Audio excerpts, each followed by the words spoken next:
Hi everybody, this is CR number 12, helper video number 1. It says solve x plus 2 times the value 8 minus x equals 15. So the first thing I'm going to do is I'm going to write down the problem below so I can work through that problem with you.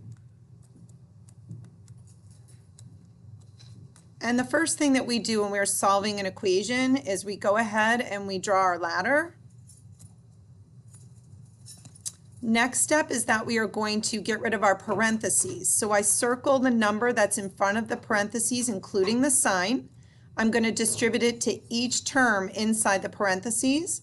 A positive times a positive is a positive. 2 times 8 is 16, so I'm going to write that down.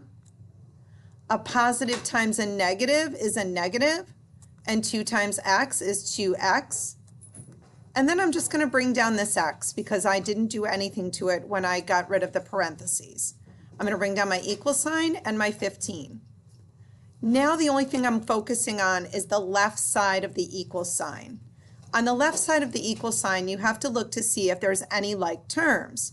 And it looks like I have some x's and I have some no's.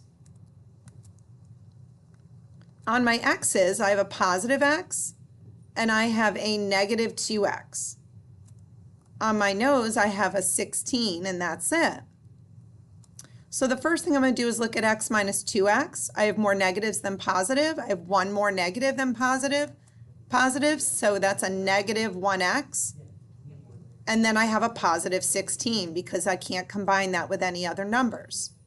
Bring down my equals 15, and now it's just a two-step equation. So the first thing I do is undo subtraction, or do the opposite of do the opposite of addition, which is subtraction, to zero out the left side so that I can get x by itself. Anything I do to one side, I do to the other. These zero out, I'm left with negative 1x equals, and 15 minus 16, I have more negatives than positives, so my answer is negative, and I have one more negative than positives. Then I'm going to go ahead, because I'm trying to get x by itself and I have to get rid of this negative 1. They're attached by multiplication, so I am going to divide both sides by negative 1. This becomes a fancy form of 1 because negative 1 divided by negative 1 is 1, and that's what I want, 1x.